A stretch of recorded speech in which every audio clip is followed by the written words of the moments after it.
the right place to record. Whoops. Close that. Okay. All right. Audio, video, everything checks out. Ba ba ba ba ba ba ba ba. All right. Beep boop beep boop beep. Beep boop beep. Here it comes. It starts in 3, 2. Oh, Kristen, am I throwing to you today? Yes. Okay, just double checking before I do it. 3, 2, 1.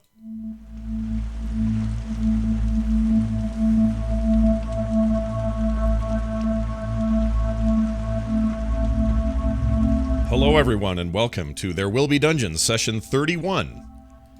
I'm Scott Johnson with Bo, John, Kristen, and Kyle. And we're back with another edition of There Will Be Dungeons. But before we dive in, as is the tradition on this show, we like to read one of your emails. Feedback, you might call it. This came to us from Will Murillo. Probably nailed it. Yeah, probably got exactly it. How it's said. Says, the subject is There Will Be Dungeons, and the message goes like this. I've listened since day one to y'all's show.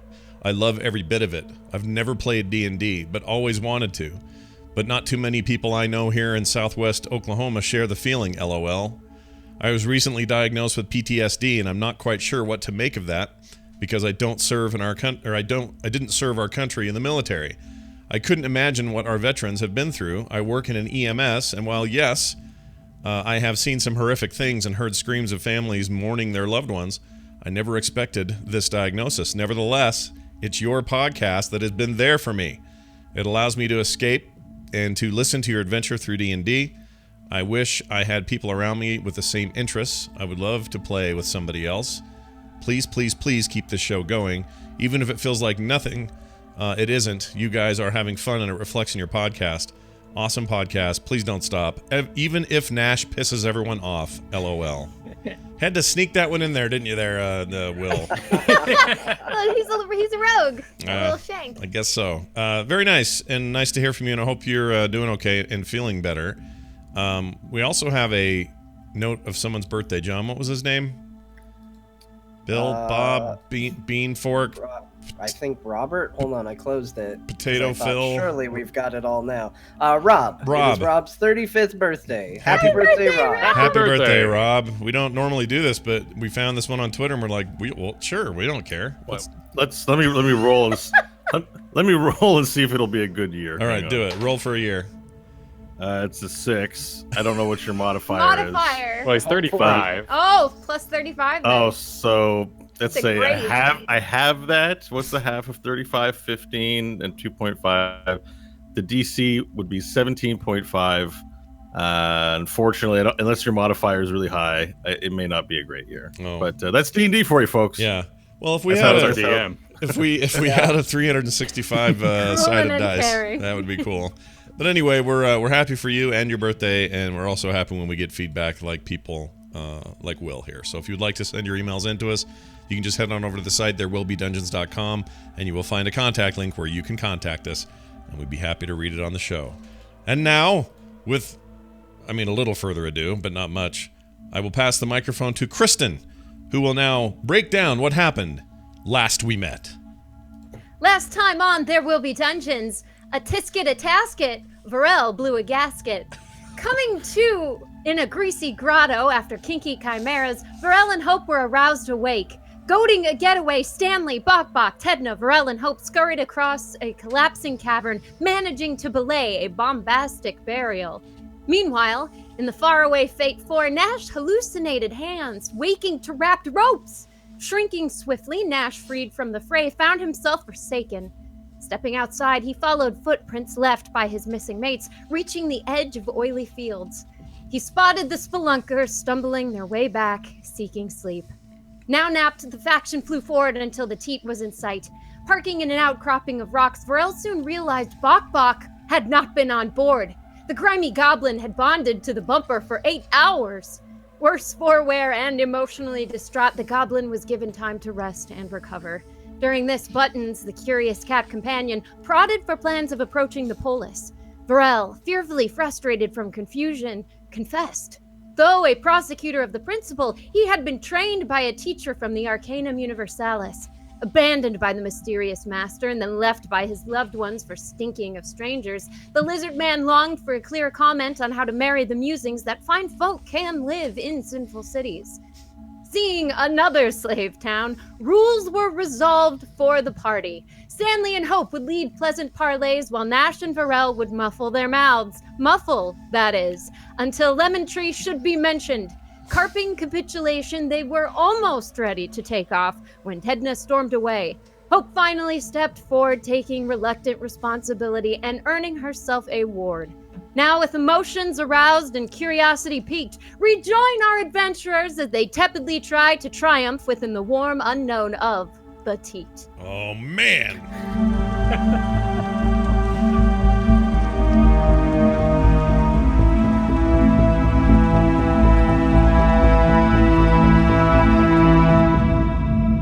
Oh, that was awesome. Yeah, the unknown warmth of the Teet. You never know what the Teets are going to be like until you're in them. For some reason that didn't stop. Well, that is fantastic. My gosh, that was good. All right, Bo. Now your work is cut out for you. The warm unknown lies before you. You've never had winter. After a long rest, and after spending some time concealing the Fate 4 to the best of your abilities, the 7 of you proceeded on foot towards the castle now on the horizon. As you approach closer, you begin to make out details along the edge of the oil sands to the south of the Fate 4. You see that there is a large rampart surrounding a castle-like area, but all that you can see from the other side of the rampart is the tops of a few buildings and a long tower reaching up into the sky. A singular tower. Picture, the trope of the wizard's tower, or that lonely tower you'd see. You see a tower. Okay. As you begin to get closer, the details of the village surrounding it begin to become apparent. It looks like the majority of the buildings which surround the Teet are made of or walled by cement. They're all gray and indistinguishable from one another for the most part, and stand about 3 stories tall. That if you want to picture it, picture some sort of neighborhood project where the buildings all look the same and are made of brick, or in this case it's a gray cement, but definitely looking like a very slum-like place. On the outskirts of it, there are more mud huts than there are buildings and tents and things of that nature as everything begins to meld into view. The party, you proceed in silence for the most part, covering the remaining 10 miles of distance in silence over the period of an hour. It's noon. The sun is bearing down on all of you. And in the direction of your approach, there appears to be a hut close by that's far away from the Teet proper. And you see the figure of a rather thin-looking man sitting on a lawn chair in the front porch of this mud hut style thing. And he's got a bowl in his hand, and it looks to be some sort of utensil. He seems to be eating something out of the bowl. And he's just sitting there watching you walk as you approach.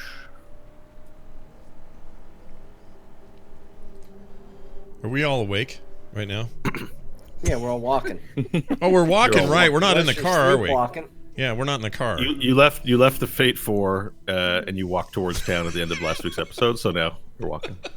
All right. Was it that boring? No. I just meant. And a crazy unicorn flies in the sky. No, I meant like, usually I go get rest in the car, but I forgot we don't have the car, so it's fine. It's fine. Mm-hmm. You just rested though. Everyone's fully rested, so get your rest on. In your sheets if you need to. Oh yeah, I done that. I might need to. Yeah, I did. Okay. Is that how long have we walked? How's Bok doing? An hour. Okay. Bok seems to be keeping up. He's low in spirits and energy, but he has received magical healing, which is still doing its work to mend bone and muscle. Is he on his? Is he on Vorel's back or something, or is he walking also? He was walking, I believe. Everyone was walking on their own. Okay. Yeah. Well, do we feel like talking to this individual or just keep going towards the town? Maybe he has information we can use. I don't trust the Teet. We should get some insight or something. Maybe he knows. Alright, I'll kind of throw up my hand to the guy. Good afternoon, sir. And he looks at you. He stops eating his bowl. He raises up the spoon. Does a little nod, and then gets back to eating whatever's in his bowl. Whatever it is, it's stringy. Ugh. Well, pardon the interruption today, but we're traveled a long way. We're fairly new in town, and we were wondering if there was a place where we might find residence and shelter. So he picks up his he picks himself up from the chair, stands up, and then you just see he's wearing like a robe. Not a robe, but like a one shirt that's, picture a gray, dirty, filthy shirt that goes down to this person's knees. His hair is curly and matted, sweaty. His skin is dark. His skin is tan, but it's dark from dirt all over it. And he's got like a really light, sort of pencil-y looking beard. And he gives you a brief smile, and you see there's only one tooth in there. And he goes, yeah. And he starts motioning like this, and he takes his bowl and he dumps the contents out. You see, it's like earthworms. He sort of throws them out into the ground and then throws the bowl down. And he starts pointing at his mouth.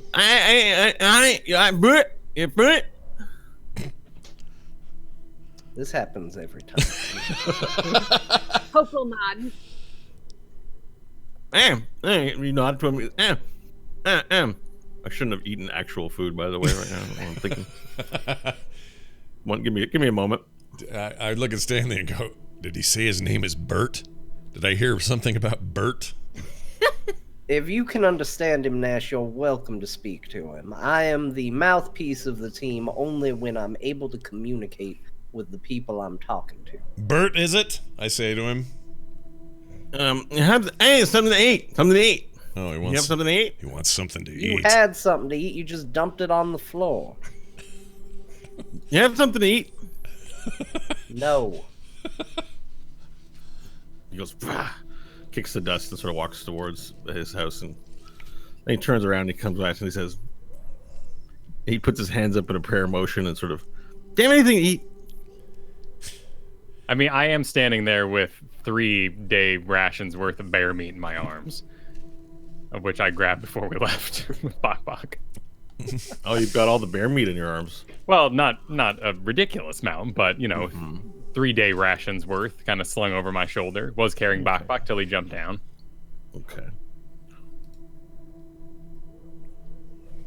We could feed him, right? So I imagine because you're saying that it's out there and displayed. Yeah, it hasn't been hidden. He goes, ooh. He points and looks, ooh. Can you even chew that? Have something to eat. Have something to eat. Ooh. I say we move on. Yeah. Wait. I tell you. Tell us what? I tell you. Eat. Oh, you guys, he says he'll give us information and trade for food. I'm not saying we do it. It's just what he wants.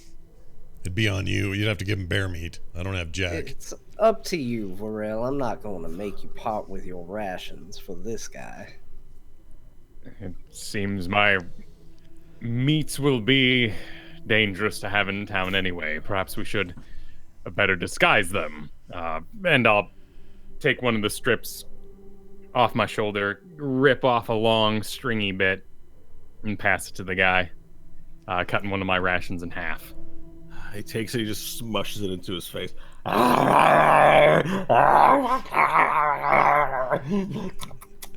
Like pulls his face out and it's covered in this meat, red flecks of the raw flesh sort of on his face. He's like, "Gum, gum, gum, gum, gum, gum, gum, gum, gum, gum, gum, gum." Gum, gum, gum. He's enjoying his meal. Yes. I hope that didn't look stupid. I wasn't paying attention. It was amazing. Are you kidding? No, it was perfect. He's my new favorite NPC right now. Stanley, the information. All right, you've had some food. What can you tell us? And he goes, Charlemagne. Charlemagne. What does that mean? Charlemagne. Go. Charlemagne. Go where? In one row, and after the road to right, we go left, and once you left, 2 doors down, and hit the place.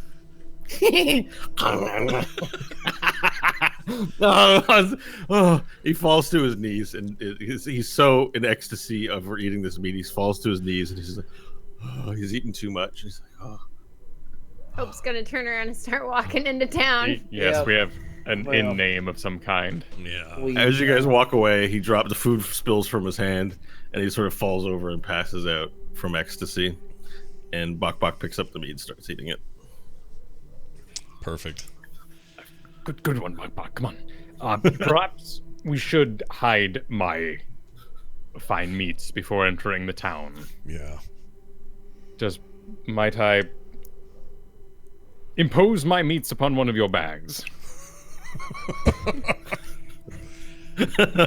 Never been I'll propositioned in open such my a way. bag.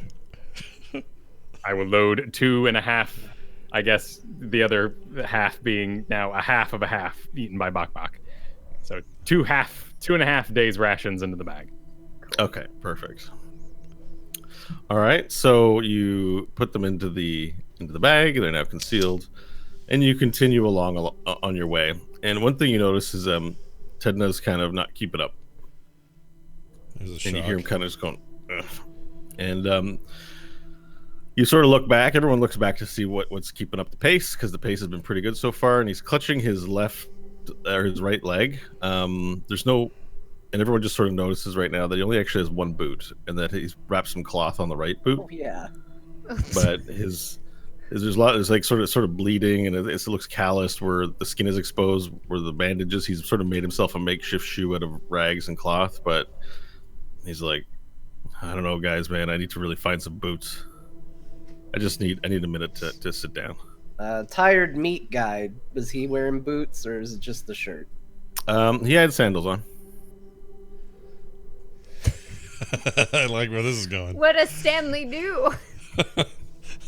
Should we go back and acquire a sandal? Yeah, you haven't really left yet. He's still the tired meat guy is still lying on the ground, passed out from. Hey from his Tedna, food. how does tired meat guy's sandal over there look by comparison to your foot?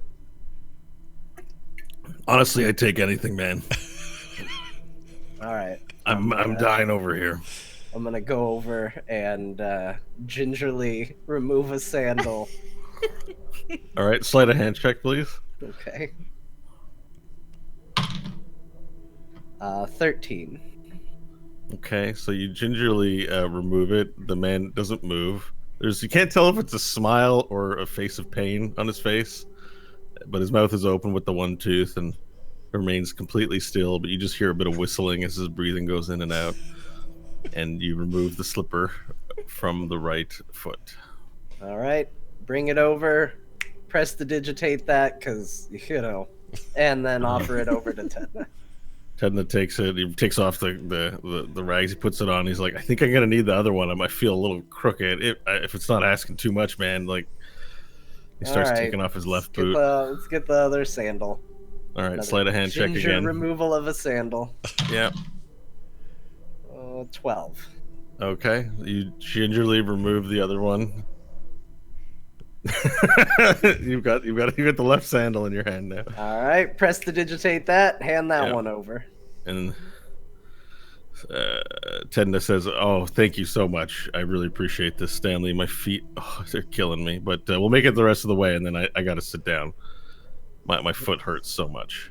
At least we got something out of this gentleman, seeing as he was not exactly forthcoming with coherent information.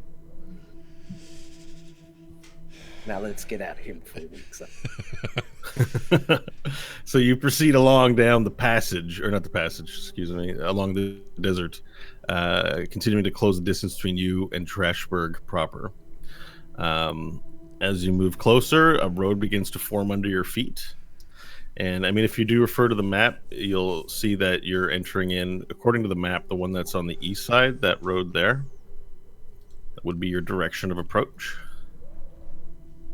And, which means that East Trashberg is to your left, and Trashberg Slum, where the Rut Stadium is, and Millinars is to the right. Can we reacquire that map? Well, you have it. Oh, you don't actual, not Vorel, but actual. Oh, yes, the Roll20 map. Oh, I don't have it in Roll20. I just sent you the PNG. Sorry. That's fine. Yeah, it's not in Roll20. It's just in Slack. Okay. I may have to re-upload it for you guys. So while I do that, you guys are on the right side, and you begin to get close to where the buildings begin to start, crossing into the border of the town. You do notice that there are some people hanging out outside of the buildings, just walking around. No one's taken notice of you yet. Okay. As we approach anyone, get within earshot, I think I'd look at whoever is the most normal looking and say, what are the directions to Charlemagne? Okay, so there's a few people close. They all look pretty similar. There's an older lady carrying some laundry. Looks like a laundry basket with some laundry. She's wearing the same long gray shirt that the other gentleman wore. She appears to be walking near the building. There's a middle-aged man carrying what looks to be a pickaxe walking down the road. There's a few options. I don't know if you want to find just the first person at random. Yeah. Okay, so you stop the woman with the laundry basket and you ask her where Charlemagne's is? Yeah. Okay. She looks at you and then hurries her pace and continues walking and goes, Well, great. Real friendly bunch. She disappears behind some buildings. Guess we just keep going. Should we continue to try, or are we just going to continue to scare off these individuals? There was definitely a left in the directions. Well, Button says, well, I think I'm going to just conceal myself a little bit, just to maybe be a little less intimidating. So he pulls over his cowl, and he would kind of might be mistaken for a small halfling. He's all very covered up in his cowl behind. Bok is out there, not very disguised, and but Buttons is. Should Let's try one more of the people walking around. Excuse me, sir. Can you point us in the direction of Charlemagne? Oh, you're not from around here, eh? You guys look a little strange. Cool. You want to know where Charlemagne's is? I could tell you, but maybe you give me a little something first to help make This it is easier a racket. for me to Don't remember. listen, Stanley. It's probably the keyword to figure out who's new to town and rob them blind. Well, I know you're new to. I can hear you. You know.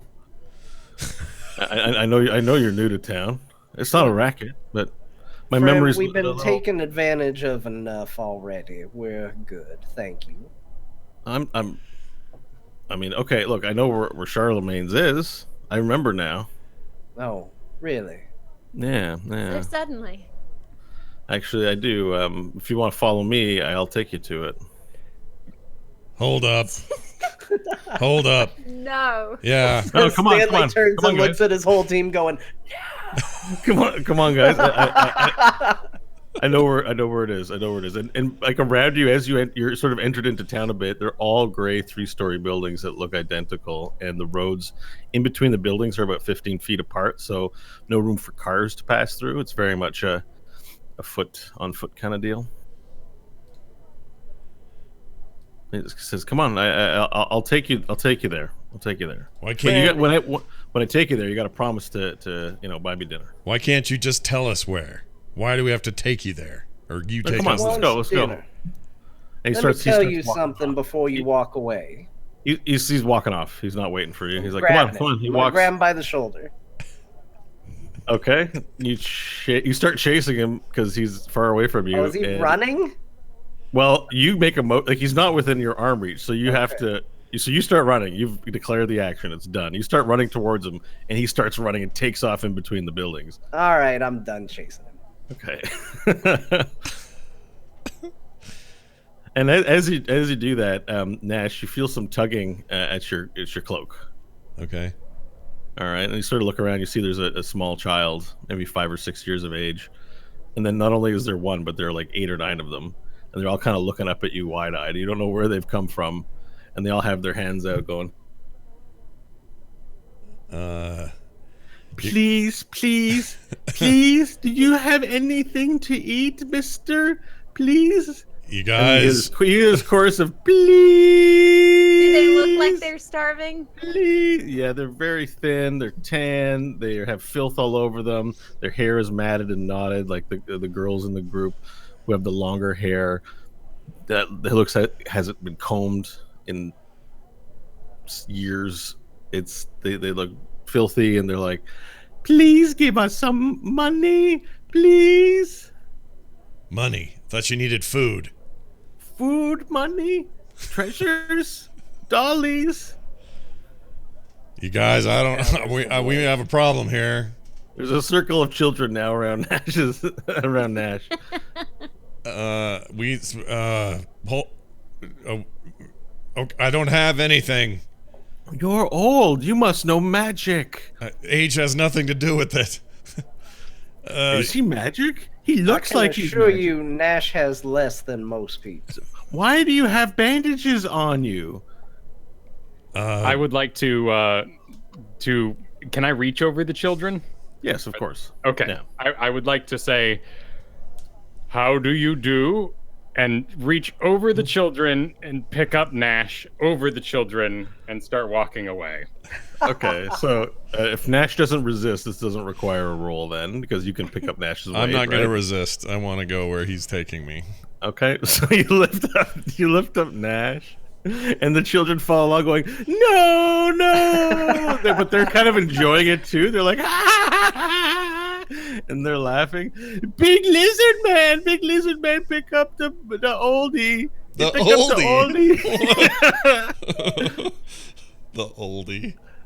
I know you're not old, but you look old to children because of all your cancers and Yeah, I should be. I should be yeah. scary to them, I would think. But I'm glad at least they just see me as odd, I suppose. Mm-hmm. So you start walking down the street with Nash in hand. You're walking like Nash has a dirty diaper. He's a baby with a dirty diaper, right? Yeah, Like, a little over my shoulder, probably looking back at the children. Then I'll walk over to Stanley and being like, "This is a situation in which Nash can become overwhelmed. I too find this full of weakness, and I wish to proceed." All right, let's go. Which way do you go? I guess we continue south. So you guys see the map now, right? It's south. You'd be going southwest, like Yeah, down the main road. southwest, down the main road. Toward the fortress. All right, you continue down the road, and as you get deeper and deeper into Trashberg, you begin to see that there are more people hanging about. There are people walking to get to various destinations. They all wear the same gray, oversized like shirt thing, jerkin, we'll say, and everyone looks dirty and tanned. And if they're not on their way to somewhere, they're just kind of hanging out and staring at you. So you're shining out like a bright beacon as people come by. As you walk by, you'll see one person, sort of go, just talk, and then they have their eyes on you while you walk by, and people are just paying you a lot of undue attention. Hope will make eye contact with as many of them as possible as she walks by. When you make eye contact, they do avert their eyes, pretend not to look, but then as soon as they think you're not looking, they'll look again. Cool. If we've outdistanced the children, I will put Nash down, but kind of keep him. The children are continuing to follow along laughing. In fact, more children are sort of coming out of the woodworks periodically to sort of join in. And at this point, there's now like 16 or 17 children. Nash is going to get torn apart by children. No. And it's at the point now where there's so many children that some of them are branching off to go and play with your tail, Hope. So you're sort of just walking, staring down people, and you feel something happening with your tail, and there's a little boy there, and he's kind of pulling on your tail a little bit, and you go like, "Wow!" And he's just like curious about your tail, and then another little girl comes and says, "Don't pull his tail," and they're just playing around your tail. Cool. Well, I'll let them do it, and I'll kind of whip it around a bit. Gently Oh, and they laugh in delight. Yeah. They like it. I think we head for the only place on the map that has any identification to it. We head to Melanar's bodega. Okay. So now the rows and streets are not numbered, and you haven't been keeping count, so you have no idea. You don't have much of an idea how far you are in. The one milestone would be the main path heading off to the left towards what looks to be, you can see on the horizon, a giant compound. Right. Towers so and I would use smokestacks. that as a reference to the building in front of it, and then duck down the alley that leads to it. Okay, so you begin walking down this road, and you notice that immediately it's cramped. On either, it's a dirt, sort of wet clay ground, and on either side, there's sort of these like culverts, maybe about 6 inches wide, and it's got like viscous liquid on either side. And there are people sort of in there, and they sort of push aside as you make your way through, and it's cramped. Now the children begin following along, but you realize what the culverts are for as some liquid and items begin becoming deposited outside of a window about 3 stories up on the left side. I need everyone to make a dexterity check, please. Oh, Except for Nash. No! He's being carried, so his fate is Vorel's. Oh, I have fate. put him down, but I am keeping him with me. All right. Well, the children are still following. Yeah, right. Exactly. Hopefully the Okay, so kids stick in if front you of put him us. down then in this alley, or not alley, but one of the roadways. Okay, Nash, make a roll. All right. 17 for me. 17. 4. Oh, Oh my gosh. The die said 20 and then tipped to be a 2. oh. Well, Nash and Vorel, as you guys are Ooh, walking, two. this warm liquid and like substance just splashes all over you, and within a second, it stinks of human fecal matter. And you just quickly look up and you see the person who emptied the bucket out into the road go back into their building. Go back in, shut the window, slam. Hey! What gives? Is But then you notice that. What's that? Is it on my face? It's on your snout. A big piece of poosicle just hit you right in your snout and landed there perfectly. And it's balanced like, you know how a dog balances like a stick on its snout.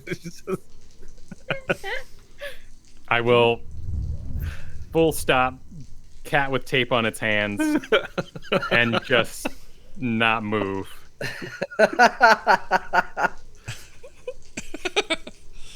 Wait, where's the cat? Where's the cat? Where's Bubbles or Buttholes? What's his name? Buttons. Buttles. Well, he's there. He's behind you. Okay. So the thing that has stopped Vorel is that he has poo on his nose. Yeah. I'm gonna mage hand and have the little hand go out and just pluck it off and pull it to the side and drop it into one of the culverts. Okay, so the mage hand appears, whoosh, and it goes to pick up the poo, and the children go, ah, witch, ah, and they begin running off in different directions. Oh, The mage hand then goes to pick up the poo, and it's floating above Vorel now with poo. All right, carries it over to the culvert and drops it. I'll watch it Very go good. with my eyes. Still very still. We found Vorel's kryptonite. Don't put stuff on his nose. Yeah.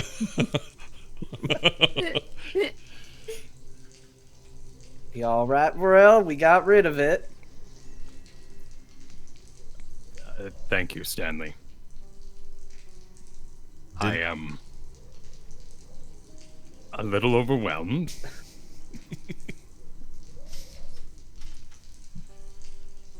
Did Nash get any of this on him? Oh, you did, yeah, but it was mainly the liquid stuff. Like you're just doused, splashed in it. Yeah, you're drenched. He had a Yeah, word both. on him. He had Vorel had a piece and got splashed with it, Great. but the solid piece ended up on him. So I'm covered in just sewage. Look, let's just And get pee where and we're poo. going, everybody, and we can magic it all away. All right. I Frankenstein walk a little bit along. Okay. You guys proceed down past a few buildings too. It's very crowded. There are people huddled in corners, and they all are looking at you in this way. And when you go to look at them, they look away. And then you get to this sort of area inside the buildings where there appears to be this. It's cut out in the front, one of the main floors of these buildings, and with paint up top and a sign. It's written Melinar's Bodega. It just says Melinar's, not Bodega. Sorry, but there appears to be a lineup of people going around the building. And as they line up, you sort of look inside and you see that there are shelves and that there looks to be food rations on most of these shelves and shirts and shoes. And it appears to be some kind of supply store. And people are lined up in there. And then there's a few security guard looking dudes. Like they're just like bigger dudes and they're wearing shirts and vests and have their arms folded. And you see this older gentleman and two younger women sort of serving clients behind this counter, and they appear to be exchanging bolts in exchange for food and clothing. You can kind of see this from the storefront, but there is a lineup to get in, and it moves around the corner. And there's a security guard at the front door who, when someone exits, is letting them in. Kind of like how the nightclub works or whatever. You know, they only have a certain amount of people that they're allowed to have in at a time.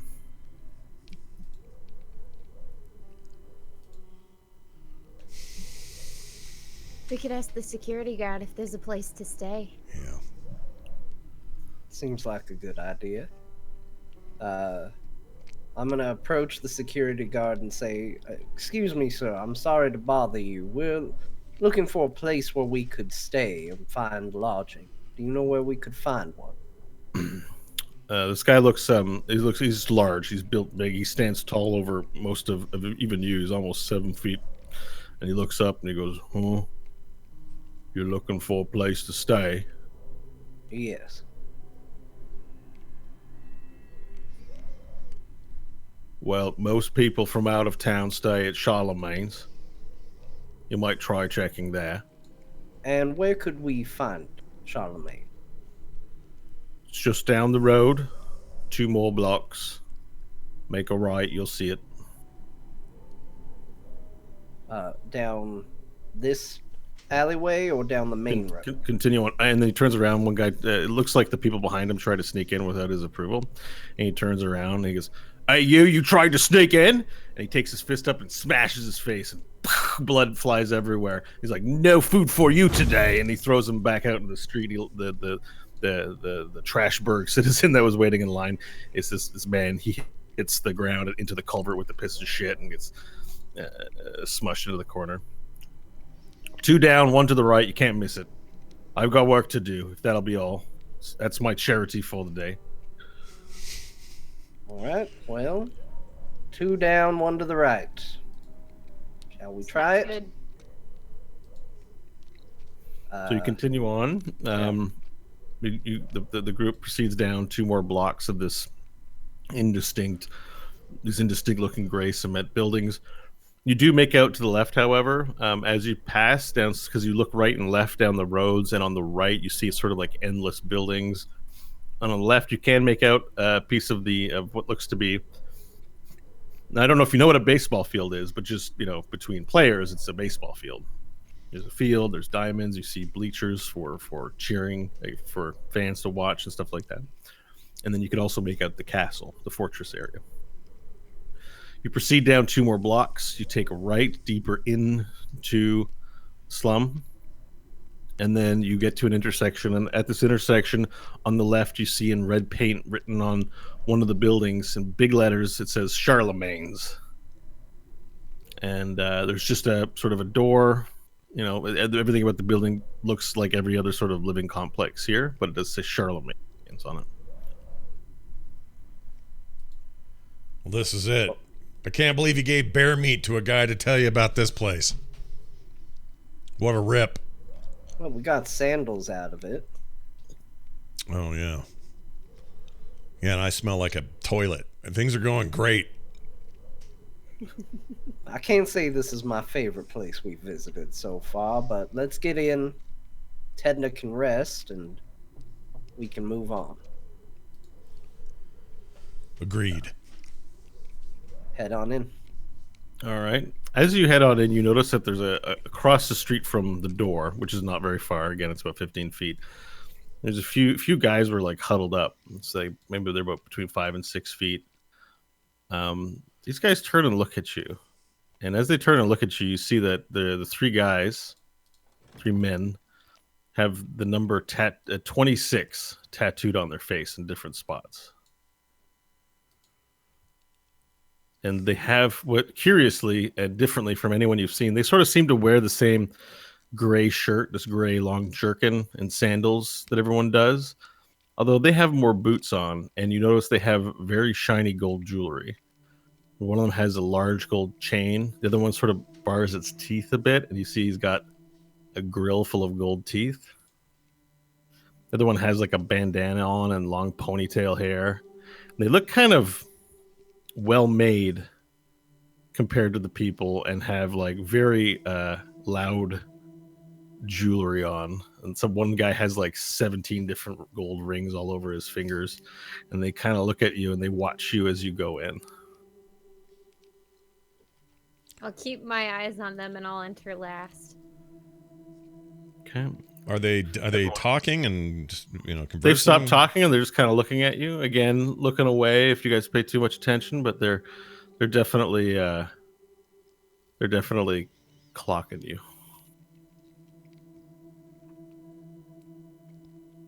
So we've now gone inside the building. They can no longer see us. Yeah, everyone one by one makes their way into this door. It's a regular looking door for one of these buildings, one person at a time. Hope's the last one to go in. And as you go in and you're the last one in, Hope, one of the dudes winks at you like that. I'll just turn and enter. 'Cause they're just humans, aren't they? They were humans. There were 3 humans. Okay. Just humans. You hear that, Nash? Mm-hmm. Just a human. Mm-hmm. Humans. Shitty humans.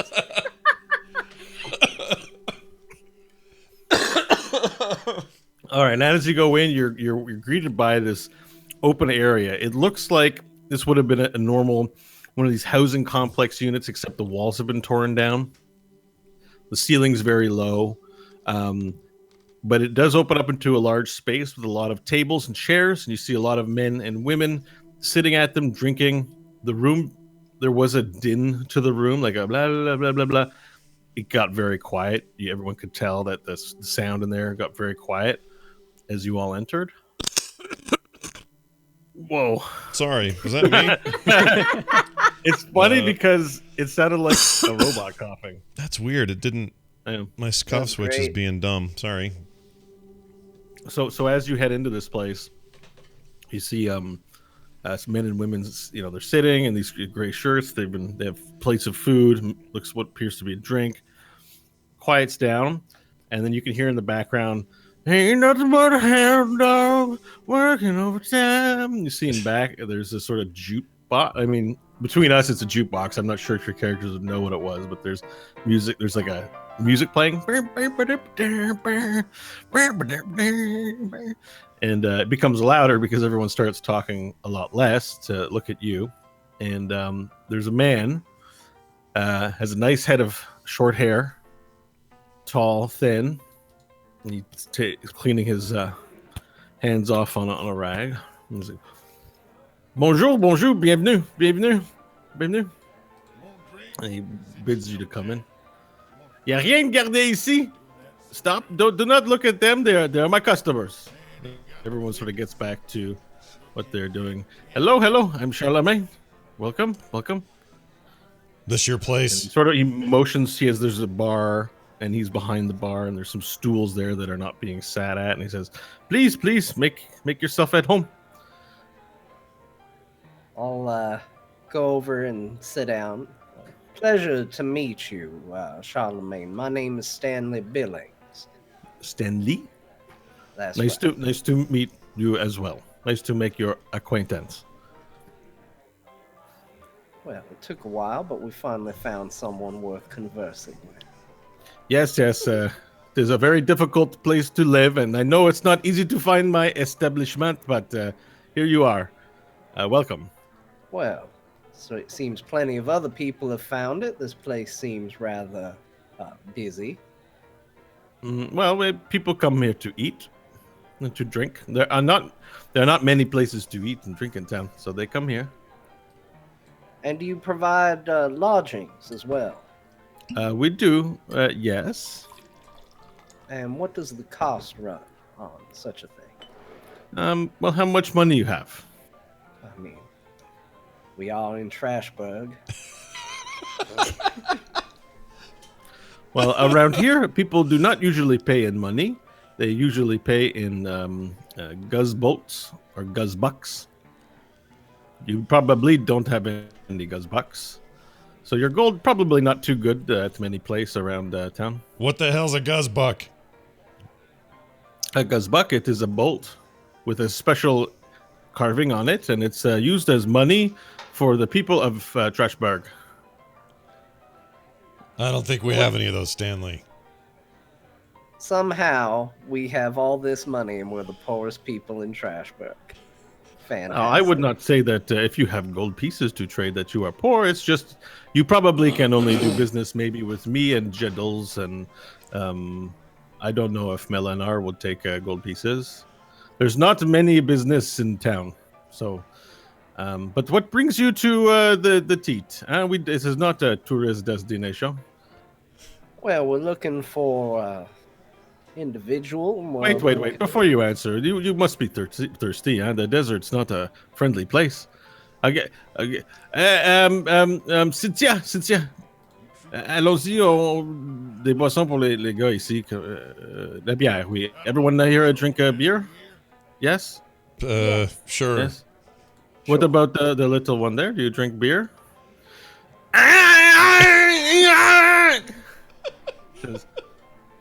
Says he wants fresh. He says, "I want fresh meat."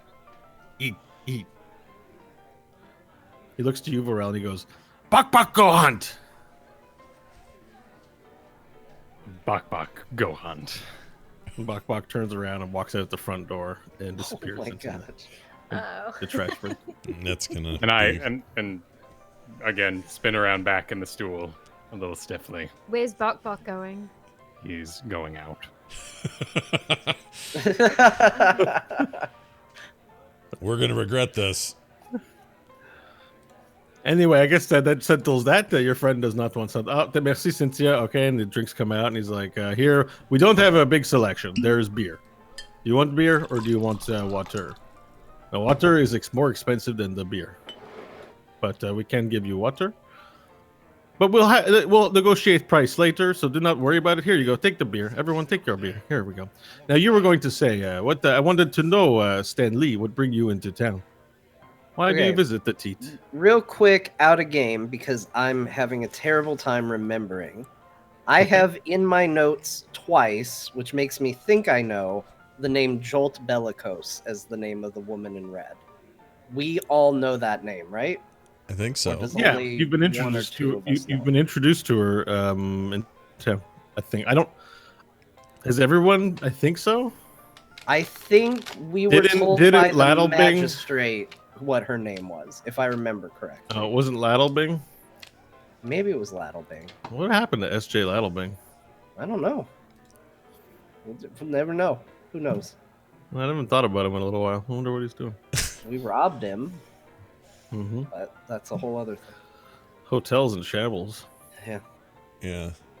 Anyway, He's okay. okay. So we do know her name then. You do. You've been. Yes, I'm fairly certain you've been introduced to her as the Acromonacar, Jolt Eligos. Yes. I'm sure I've explained that. Okay. We've been Scott's like, no. right. great, fantastic. I know this name now. We're looking for somebody. We've come searching for somebody named Jolt Bellicose. Sorry, you mean Eligos, right? Oh, Or is you- that or it? you mispronounced it. I wrote it wrong. Eligos. Jolt Eligos. Jolt Eligos. Jolt Eligos.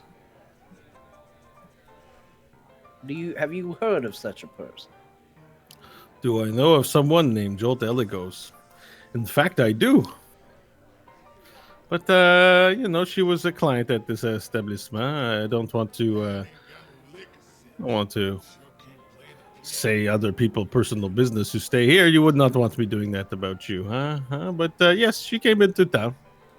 She stayed here for a little bit and then moved on.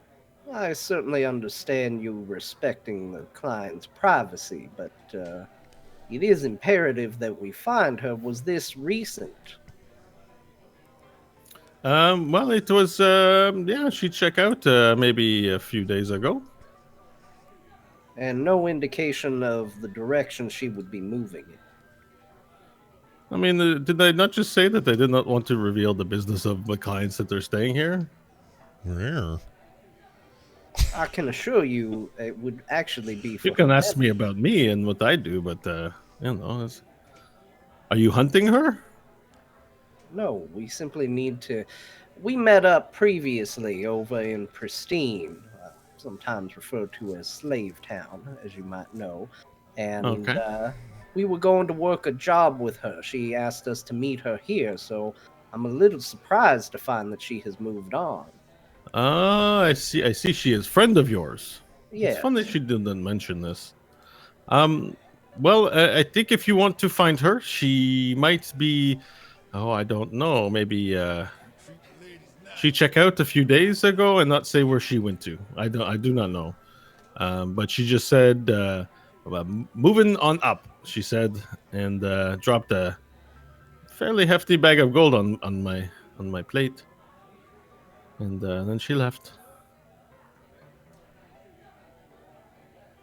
Anyway, would you like to stay here, or are you leaving to go find your friend?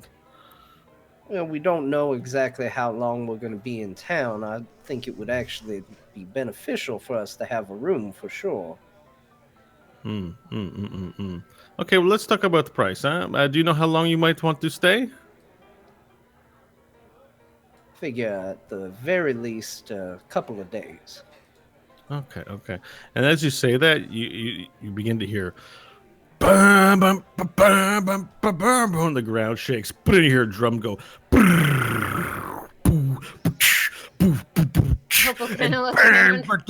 And it's like blowing into all the windows. It's not coming from the building. It's coming from outside of the building. Hope's gonna It's get like the up hardest- and look out the like, front you know. door. Okay. You open up the front door and you see like people, the citizens of Trashburg with the gray shirts and the sandals. They start running. They're like, "Quick! It's starting! The show starts! Justice has come!" And Charlemagne looks, "Oh! You might not want to miss this. Oh, this is a special occasion. There's about to be a presentation in the stadium. You might want to go see what that is." And people in Charlemagne start pushing out of their chairs and start rushing out the door and pushing past you, Hope, and everyone just seems to be funneling towards the stadium. And you hear a guy go, "Aye!" Singing, "Ow!" This howling that's happening. Should we go see what all this is about? Stanley, complete the room deal. Did Charlemagne leave, or is he still there? Charlemagne is actually taking off his apron. He's like, I think I'm going to go watch this too and close up for a little bit, unless you want to stay here and mind the place while I'm gone. Would that give us a room on comp? No, you have to pay. Come on now, don't be dirty. Well, you asking me to do your job. It was worth asking. Might as well go take a look. I will stay here and mind the beers then. Okay. Well, don't be sour, Vorel. This might be an opportunity to see a large collection of people here, and a lady in red amidst the gray would stand out quite a bit. Vorel, we need to find our friend. I will grab Stanley's wrist and pull him closely, and with my big old lizard lips, whisper as best I can. Unless I am going to lemon tree onto the stage and take her out now, I see this as a waste of time. You do your reconnaissance. Get me the room, please. I would like to no longer be covered in piss. Understood. And I press the digitate Vorel, and then we're gonna take that room. We'll work it all out on the way, Charlemagne. Charlemagne says, fine. We work at that later. I don't want to miss this. It's exciting. I'm excited. And he runs out the door, and there's nobody left in Charlemagne's. Well, enjoy the place. Tedna, do you want to stay here and relax? Well, I'm going where Hope going, man. All right, then. All right, and Button says, I think I'm going to stay with Vorel. I don't really want to go around town. It's already been pretty dangerous. Thankfully, you guys have been a distraction enough. No one's paid too much attention to me. But I'm going to go and lick myself clean as well. If I hear a dragon, I'll come running. It's basically just us in the building now? Yeah, 5 of you. All right, I'm going to cast Disguise Self and shift my clothes to match the gray and sandaled look that I see everybody else have. Yeah, you do that before everyone, so they see you alter the appearance of yourself. Well, that's why I asked if it was just us in the building. I'm okay with them seeing it. Yeah. I'm describing it for the people. Yeah. That okay. So, like, what? Stanley getting mad. He's a witch. All right. Okay, your self is altered. How long is the duration? An hour? An hour, yeah. Okay, perfect. All right, I'm going to go with him. So it's you, Hope, Tedna, and Nash. Are you going to? Yeah, I'm going with. What else am I going to do? Sit here on my own stink? I'm following him. Let's go. You stick around other people. That's great. That's right. So you guys follow as you enter out into the streets. You follow the you hear, like, in the distance, yeah. There's loud cheering as you run down or briskly walk and follow the people running down past you, and you go to, it seems to be funneling towards the baseball stadium. Now, the baseball stadium, there's these bleachers. They're full, but in the stadium proper as well, people are standing in the baseball field, and they're all crowded around, if you look on the map, the Pit of Despair. Oh. So all the people have tried, and up on top of the stage on the Royal Overlook, you see there's a rock and roll band. There's a drummer, boom, boom, boom, boom. There's a guy playing guitar, and there's a Slash looking like singer. And there's these 2 jumbo television screens behind them, so you can get a really good look and see them. They're just going bam, bam, bam, bam, bam, bam. There's a big rock concert happening, and there's people like moshing right in the stadium in the front. There's a mosh pit there, and you see this sort of massive people like pushing and punching and fighting in the middle, and people gathered around. You sort of get as close as you can to look in, and this goes on for 5 or 10 minutes as the song seems endless and people are rocking out. While they're playing, I'm gonna just try to keep my eyes open for a woman in red looking like Jolt. Sure. So as the music begins to die down a bit, and it's just a guitarist like strumming a chord, groan, groan, groan. Another figure walks out onto the stage. This figure is wearing a large billowing red cape and has this ornate shoulder, and is wearing like a general's top, and has like this rusty crown on top of this long-haired head and long sort of gray flecked beard, like someone in their 40s or 50s, a man. He's got a gut, but there's also the strength and power to his frame as he walks out. And he takes the microphone from the singer of the rock band and picks it up and he says, "Trash Berg, what up? And how is everyone doing?" And the crowd goes wild. And he says, "That's right. It's me, your lord, Suckmaster Din." And the people goes, "That's right. The great Suckmaster Din Bottlebright brings all of you justice today." And the crowd goes wild. And then he motions his hand. You can see on the jumbo screen. He's motioning for everyone to quiet down, and it takes a few minutes for the crowd to pipe down, and he says, "Today, of all days, we bring justice to someone who's wronged the Guzzle Gang, and we will have our justice to the delight of everyone. But first, my heart bursts with excitement and joy that I've never felt before. We have a great announcement to make to you, citizens of Trashberg. Bring forth the Guzzle Prince, Aladwir Bottlebite." And the crowd goes, "Yeah! Yeah! Yeah!" And the guitar, dun-dun, dun-dun, dun-dun, dun-dun, and the Jumbotron pans over to what appears to be the prince, the son of Suckmaster Din, Aladwir. Now, Aladwir's skin is gray. It's very gray and very veiny. And you notice this immediately, and his eyes are green. And they're not just green eyes, they're like completely kind of green. And his hair is very dreaded. And this is Aladwir Bottlebite, apparently the son of Suckmaster Din Bottlebite's the son of Suckmaster Din. He comes out and then he puts his arm around his son. He goes, "Should I tell them or should you tell them, my son?" And the son goes, puts his mic to his son's mouth, and he goes, "No, you can tell them, father." Oh my gosh.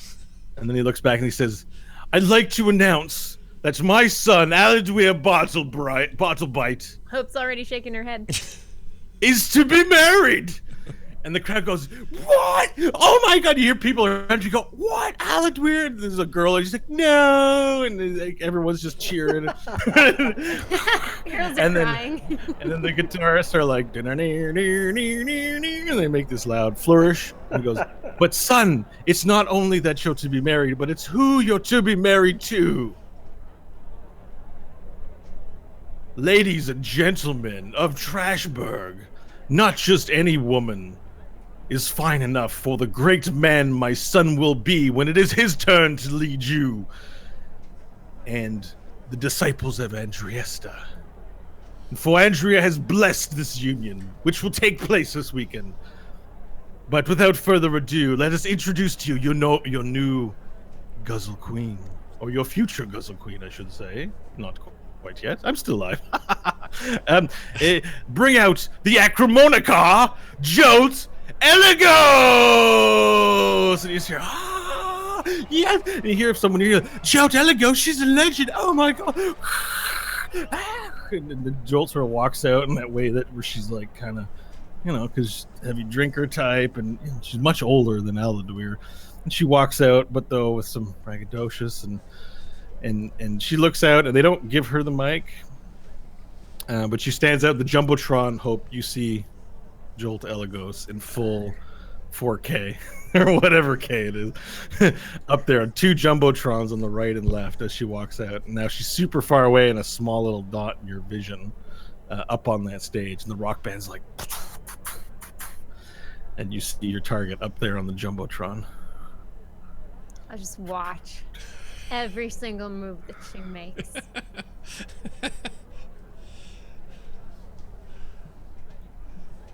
Smells like vengeance. All right, I'm so, sorry, it's just me. I'm covered in shit still. Sorry, go ahead. the Suckmaster Din says, "It's to be an exciting day, and we've set the wedding for 7 days from now on the Sunday. And so we will have a week of celebration, Trashbergians. And everyone goes, yeah. Firstly, double food and water rations for all for the next 7 days. Then the crowd just goes nuts. There will be a celebratory blood ball game on Friday in the afternoon. And everyone goes, yeah, they love blood ball. And then the wedding will take place on Saturday, up here on the royal stage, with the reception afterwards in the chapel for invitees only. But the last thing is, all work shall stop on Friday, Saturday, and Sunday. And everyone just goes nuts. Yes, no work, 11. It's been a decade since our last day off. And they're all yelling or whatever. And he's like, and we're so overjoyed for you, Aladweir. And then he just puts the mic to Aladweir's mouth, and Aladweir goes in, F yeah, and he starts thrusting the air with this crowd. They're all excited up there, and then the rock band starts goes. He says, "Now, citizens of Trashberg, the event is not over. It's time for justice. Bring out the traitor!" And then they wheel out this man strapped to a metal sheet on this sort of wheelbarrow kind of thing, and then they prop him up so that he's upright, and you see that his wrists and legs are welded to this metal sheet that he's on. Okay, and then his mouth is also welded, covered shut, so you just see his eyes like with metal. Is it metal on his face? It's metal. It's he's rather than be tied with rope, he's welded with metal to a sheet of metal. Okay, and they roll him up, and then Aladweir and Jolt take these seats as the Suckmaster's still sort of up there emceeing this event, and he says, "Look upon the face of one of our own, a Guzzle Gang member traitor. And what did he do? He stole from us, and that we do not forgive. But not only did he steal from us, but he had accomplices." And then out comes the rock metal gets foreboding, dun, dun, dun, dun, dun, dun, dun, dun, dun, dun, dun, dun. And they walk out, these two men who are sort of tied with rope behind. And then Suckmaster takes the mic and he's like, "These were his accomplices, and they made a system of theft in order to sneak a little bit of our resources one at a time, each day, until they made a fortune. But they were foolish. You cannot fool the Suckmaster. And now they are here to face their punishment. And I have given them a judgment of the Fragger." And then these guys sort of run out and start wheeling up this rope. And then you see in between the stadium and the Royal Overlook, there's the Pit of Despair, and this giant gate starts opening this way, like it starts opening up, and at the end it opens up. They walk the two people to the hole, the cage, and then Suckmaster Spartas them, just kicks them right in the square of the back and kicks them in. They go, "No, no, no." They fall in. The crowd is so hard to hear anything. The crowd's like, "Yeah, yeah." And from your vantage point, you can make out this little thing, a little bit of the vision. As they fall, you see this giant tongue fly out from where the crowd is, where you can't see, wrap itself around the person falling, and suck it back in. And as soon as it's sucked back in, the crowd just goes nuts. There's an eruption, and they're like, "Yeah!" And then he walks to the second person, kicks him in, falls down, and the tongue, this massive tongue, wraps around the body as it's flying and sucks it back in. And you're, "Yeah, yeah, yeah, yeah." And then they close up the Pit of Despair. He says, Suckmaster says, "The punishment for one of our own is not so simple. Drew, you stole from your own family. And now the sun and Andriesta will judge you and your insides. and then someone just walks up to him with a big, large machete. And keep in mind, he's welded, spread eagle style to this piece of metal thing. Takes a machete, puts it up his Teet, Oh. and then drags it all the way up to his rib cage, and everything inside spills out. And he can't scream because he has metal welded to his face. His eyes are just going nuts. And then he's just there writhing in pain, not dead, but his guts everywhere. And he says, "Drew, you shall be displayed out here until your judgment has fully passed. I bid you good luck finding the Teet of Andriesta. May you know peace, brother." And that is it. Let the celebrations commence. And the concert continues. And people continue moshing, and there's the whole town of Trashburg is currently occupied. And some people start slowly walking away now that the main event is over. All right, let's take a break there. I'm tuckered out.